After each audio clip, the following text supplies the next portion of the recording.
মাননীয় প্রধানমন্ত্রী গত ক্যাবিনেট মিটিংয়ে গত সপ্তাহে তিনি একটা নির্দেশনা দিয়েছেন যে বাজার মনিটরিং জোরদার করার জন্য, এবং আমরা কিন্তু সারা বছরই বাজার মনিটরিং করি, কিন্তু এখন যেটা আমরা বাজার মনিটরিং করছি সেটি আরও এক্সক্লুসিভভাবে আমাদের সারা দেশে প্রায় 50 থেকে 55টা টিম সারা বাংলাদেশে বাজার মনিটরিংয়ে এখন কাজ করছে। মূলত আসন্ন ঈদুল আজহা উপলক্ষে বেশ কিছু পণ্যের আসলে ঊর্ধ্বমুখী প্রবণতা দেখা যাচ্ছে, বিশেষ করে গরম মশলা, সেখানে এলাচের দাম অত্যাধিক বৃদ্ধি পেয়েছে। এছাড়াও আপনাদের জিরা, দারচিনি সহ লবঙ্গ এগুলো বৃদ্ধি পেয়েছে। এগুলো আমরা সরেজমিনে এসে দেখলাম, এবং সেখানে আমরা যেটা দেখলাম যে অনেক সময় বলা হয় যে এলসির অভাবে আপনার পণ্য নাকি কম।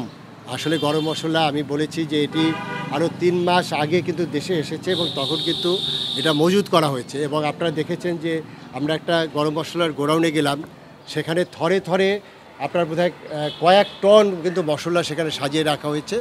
আমরা মনিটরিংয়ের যে বিষয়টা দেখব, তারা কত দামে কিনেছে, বাজারে কত দামে বিক্রি হচ্ছে, এবং কেউ এটি মজুত করে বাজার অস্থির করছে কিনা, এটি আমাদের মনিটরিংয়ের উদ্দেশ্য। দ্বিতীয় যে বিষয়টি আমরা দেখলাম যে আমাদের ঈদ এবং কোরবানির আগে অনেক পরিমাণ লাচ্চা সেমাই বিক্রি হয়। সেখানে একটি কোম্পানি তারা প্যাকেটজাত লাচ্চা সেমাই বিক্রি করে, আবার তারাই কিন্তু আবার খোলা লাচ্চা সেমাই বিক্রি করে। আমি যখন তার রিটেল পর্যায়ে যে দোকানদার আছে তাকে জিজ্ঞেস করলাম, তারা বলছে যে কোম্পানি তাদেরকে সাপ্লাই দেয়। আমি বললাম দামের কোনো পার্থক্য নেই, তাহলে এই যে দামের পার্থক্য সেটি বলে যে ভোক্তারা নাকি এটি পছন্দ করে। পরে আমি কোম্পানির সাথেই যারা ডিলার আছে তাদের কাছে প্রশ্ন করলাম, আপনারা কেন এটি খোলা বিক্রি করছেন, এবং সেটা তাদের বিএসটিআইয়ের অনুমোদন দেওয়া। ওই কোম্পানি এই রাজশাহী বিসিকে তাদের ফ্যাক্টরি আছে, সেখানে শুধুমাত্র তারা একটা কাজ করতে পারে, সেটি হলো প্যাকেটজাত আপনার লাচ্চা সেমাই উৎপাদন এবং বিপণন করতে পারে।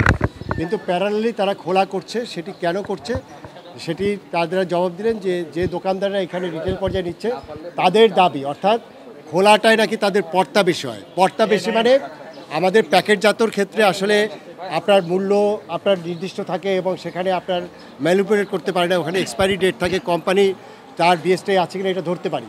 কিন্তু খোলাতে আসলে তারা কমিশন বেশি নেয়, আপনার লাভটা বেশি নেয়, এই কারণেই তারা উদ্বুদ্ধ করে খোলাটা বিক্রি করার জন্য।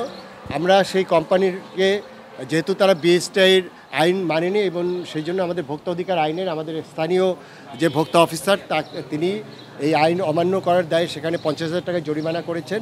এবং আমরা আগামীকালকেও সেই ফ্যাক্টরিতে যাব, আমাদের টিম যাবে, যৌথ টিম যাবে, সেখানে তারা খোলা সেমাই উৎপাদন আমরা পুরোপুরি বন্ধ করে দেবো, কারণ তার কোনো অনুমতি নেই। এরপরে আমরা মাংসের দোকানে গেলাম, সেখানে 750 টাকা থেকে 780 টাকা মাংস বিক্রি হচ্ছে। এবং আমি বলবো যে গরুর যে মাংস সেটি যে দামে বিক্রি হচ্ছে এটি কিন্তু অত্যাধিক দাম। কিছু কাজ করলে আপনারা জানেন যে ইতিমধ্যে আমরা বেশ কিছু কাজ করেছি।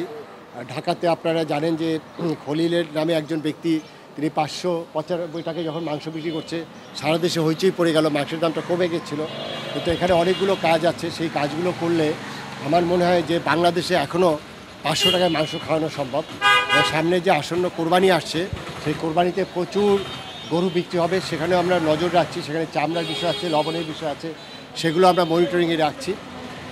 এর পাশাপাশি আমাদের যে ব্রয়লার মুরগি দেখলাম, সেখানে 210 টাকা করে বিক্রি করছে, এটিও বলবো যে 20 থেকে 30 টাকা বেশি।